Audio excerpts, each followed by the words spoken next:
One. The Golden State Warriors, they officially lost this game on their home court in an embarrassing fashion. Minnesota Timberwolves, they take a 3-1 lead heading back to Minnesota. And really, it didn't really do much to talk about this game. You know, Minnesota Timberwolves, I know last video I said, they've been playing bad basketball, but today they played better basketball, they were, they had better energy. They were better at executing. They weren't turning the ball over. They played with more energy. And they play like a team that's looking to go ahead and put their foot on the Golden State Warriors' neck and go and take their hearts out and go and finish up this series. But I want to give out a huge shout out to Julius Randle. Because Julius Randle, there was a lot of flack going on his name, talking about how he don't perform, how he is in the regular season, in the playoffs, and his game don't really translate into the playoffs and things like that. But what he been doing for the Minnesota Timberwolves, being a key contributor and a key part to the Minnesota Timberwolves' success in the playoffs, it's not going on the radar for me because he's been, obviously Anthony Edwards is the head of the snake, but Julius Randle right there with Anthony Edwards helping them lead the charge, leading the way.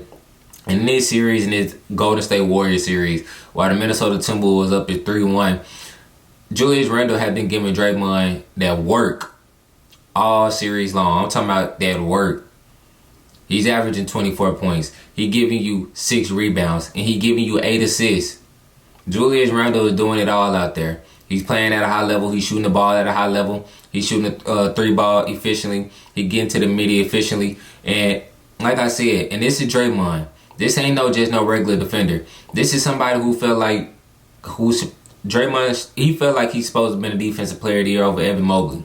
Draymond has won multiple defensive player of the year. He'd have been on all NBA defensive teams for multiple years in the NBA. Draymond look at himself as one of the best defenders in NBA history, if not the best defender in NBA history in Draymond Green's eyes. And Julius Randle have been busting his ass all series long. So I want to be the first one to give Julius Randle his flowers and let the audience know that Julius Randle, what he's doing right now, and the type of production that he's giving the Minnesota Timberwolves in this playoff run should not go unnoticed, because a lot of people was giving him a lot of heat for the last couple playoff runs that he had with the New York Knicks and things like that when he went on injury, and how he was underperforming and he was underwhelming in those playoff series with the New York Knicks. But he answered the call and he got on the new team, got on the fresh start, and everybody was questioning him coming into this playoff run.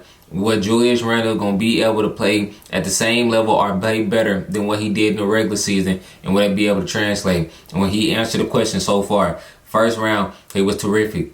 Second round, he's doing the same thing. And this is against Draymond Green. This ain't no Luka Doncic. This not no LeBron James. This not no, this ain't just no slouch on the defensive side of the ball. He's giving Draymond that work. This game, Anthony Edwards, he showed his behind today. He showed his donkey. He showed you why he should be the face of the league. And this is what I was talking about. And you got to start opposing your will a little bit more. You got to start getting downhill, attacking that rim, taking that basket. That's what you came into the league being not saying just you were just a pure slasher, but the thing is, you got athleticism. God blessed you with a tremendous gift to jump out the gym. With the physical attributes to go along with it. Yes, the jump shot has improved this season. Yes, you led the NBA in most 3-point attempts and 3-point maze in this season. But the thing is, don't get away from your bread and butter and what's going to, set you in a box where it's going to make you one-dimensional.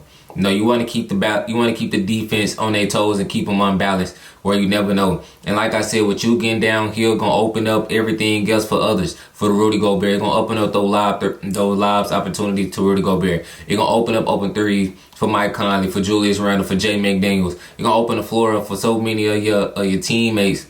You see Dante DiVincenzo had got it going tonight, which he been struggling all series long.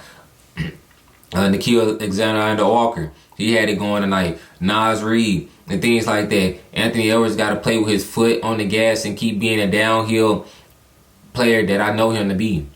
And this is what it's going to look like. Now, I said last video, like I said, there's been a lot of bad basketball going on. But I'm really speaking from the Minnesota Timberwolves standpoint, because they just been out there just fouling. They've been out there just bumping and tussling and falling all over the place, throwing the ball all over the place. unforced turnovers, not executing wellly. Even though they was winning, I didn't like the way how they was just skating by against a Steph Curry-less Warriors team. But tonight, they played better on both sides of the ball. They took care of the ball. They rebounded and they dominated from start to finish. And that's what I was looking for from the Minnesota Timberwolves all series long. Because if you feel like you're the better team, you got to go out there and show it. And you damn sure the better team once Steph Curry had went down. It's no excuses. Now, for the Golden State Warriors standpoint, I expect bad basketball. Steph Curry is the offense. Steph Curry is the system. All those guys over there for the Golden State Warriors feed off, play off Steph Curry. So I'm expecting bad basketball. But what I'm not expecting is for Jimmy Butler to be out there giving me 9 shot attempts in a must-win game. We on our home court, on the verge of being down 3-1. Jimmy Butler, we paying you $60 million for the next 2 years. Damn it, you can't give us more than 9 shot attempts? 9 shot attempts is all you gave us. I don't care about you being tired. Hell, we gave you $120 million over the course of the next 2 years. Damn it, you better find that energy somewhere. You were just saying with Miami Heat, you lost your joy. You came to the Golden State Warriors and found that joy. Now you need to do something. This is the playoffs now. You know Steph Curry not going to be back. But this is your opportunity to be able to step up. Yeah, in a winnable game right here on your home floor to be able to extend the series and give Steph Curry more rest and more opportunity for him in order for him to come back. Now the series is over. Y'all season is over. It don't matter how well you think you're going to be able to play in Game 5. And that was y'all problem with the Houston Rockets series. Y'all steady prolonging things when y'all steady playing games when y'all not handling y'all business. And this is why Steph Curry got the hamstring injury in the first place. Because y'all prolong it and play with your fool too long. That's you playing with the basketball guys. They will never, ever reward that. This is karma. This is karma for when I said in Game 5 when Steve Kerr took out his starters against the Houston Rockets in Game 5 in a closeout game when they had a chance to close them out. He pulled his starters with 6 minutes to go in the third quarter. In the third quarter. Went back home for a Game 6. Came out lethargic. Came out with no intensity, no energy.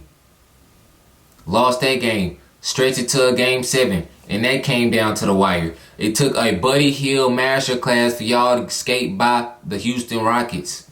An inexperienced Houston Rockets team. And I told y'all playing around with y'all food against the Houston Rockets when y'all finna go up against another physical, defensive young team in Minnesota. That ain't nothing but karma. But nonetheless, this was a good win for the Minnesota Timberwolves. You know, like I said, this is what I was expecting. This is what I was looking for them to play a complete ball game from top to finish. Julius Randle, he is at the forefront of this. Anthony Edwards, being Anthony Edwards and doing Ant-like things. Being the best player on the floor. Even with Steph Curry not being out there, you should not play down to the level of your competition. That is not true science and true DNA of a championship team. A championship team go out there, no matter who's on the court, we're looking to destroy. See and conquer. And that's what the Minnesota Timberwolves did tonight. I like it. You know. And really, that's really about it. You know, this game, we weren't too much to talk about. You know, you get Jimmy Butler, 9 field goal attempts. Jonathan Kuminga, he gave you 20 plus points off the bench again. Draymond played a solid game. Gave you what he gonna give you with Draymond not being an offensive player. Buddy Hield gave you a little bit of production. But with Jimmy Butler, this is all on Jimmy. You got to put some of the blame on Jimmy Butler. With no Steph Curry, with Jimmy Butler being the main priority, the main source, the main go-to player on the offensive side of the ball, paying you $60 million a year over the next 2 years. No Steph Curry. You got to be able to find a way to get up more than 9 shot attempts. You got to. If I was Jimmy Butler, I would got up 9 shot attempts in the fucking first quarter. Our back is against the wall. This is not time to be. This is a real flight or flight. No time to be fighting. You gotta fight. See, that's one thing about me, man. Every time I got in a fight or flight situation, I always choose fight. That was my problem. You cannot ever see me run away from a situation when it was flight or fight. Jimmy Butler, you ran today. You might be tired, but man, that's why you rest tomorrow. If y'all would have won tonight, that would have gave y'all 2 days in between games. Y'all would have had three days in between games. From game 4 to game 5. Gave you more rest, give you more opportunity to get stuff back, prolong the series, at least stretch it to a game 6. But now you couldn't even do that. Cause I got Minnesota Timberwolves closing y'all out in game 5 on their home court now. If y'all couldn't, the 3-point shooting, it just non-existent right now for the Golden State Warriors.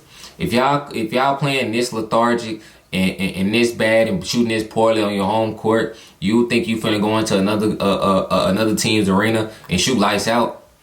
I don't think that's how it works. Jimmy Butler, he definitely got to give you more than what he give you. Steve Kerr not doing him he doing him a disservice as well with playing all these guys on the same court that don't even fit together. But at the same time, you need your best players to play like your best players to even give yourself in order a chance to even win a ball game like this. And Jimmy Butler, he was an absolute no-show. He was like that in the fourth quarter of last game, and it just carried on to this game. He just looked gassed. He looked exhausted. It looked like he didn't have no legs, no energy. And all this just stems from the first round. Y'all went through that long, dreadful, physical series against the Houston Rockets, a young team that don't have much miles on them. That's like a car you driving with a million miles and a brand new car. So the one with all the miles on, they're gonna break down fast, and that's the Golden State Warriors. They up there in age. They play with their food.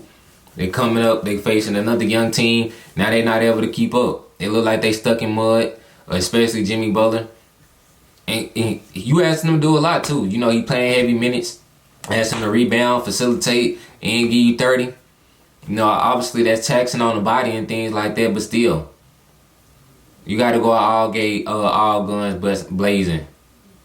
But that's just how I feel about this series. Warriors fans, if y'all watching any of my videos, which y'all need to go back and make sure y'all hit that like button, hit that subscribe button. Y'all know I've been said the Minnesota Timberwolves series is gonna be a mirror image of what y'all faced in Houston, and y'all taking those 2 games out, game 5, game 6 against the Houston Rockets. It's gonna come back and bite y'all in the butt. And you see in game 1, Steph Curry went out with a hammy injury. Now you see as this series keep going, steadily progressing. You seeing that it's starting to give a lot of wear and tear on Jimmy Butler's body. And look, even if y'all was to make it out of this series, who's to know that y'all not gonna break down again in the next round? Cause y'all putting so much on your guys, you asking so much from your guys, and you taxing your guys that eventually they gonna burn out. And that's just what we seeing. But I see y'all at the game 5. Hopefully the Golden State Warriors can make it a more competitive series. Minnesota, I expect y'all to play like the better team, play like the faster team, play like just play good basketball. Play a good clean game of basketball. Rebound, defend, get back in transition, and take care of the ball. And I feel like y'all gonna be able to come out of this game 5 pretty easily. But make sure y'all hit the like button, subscribe, and I'm gonna see y'all at the game 5, man.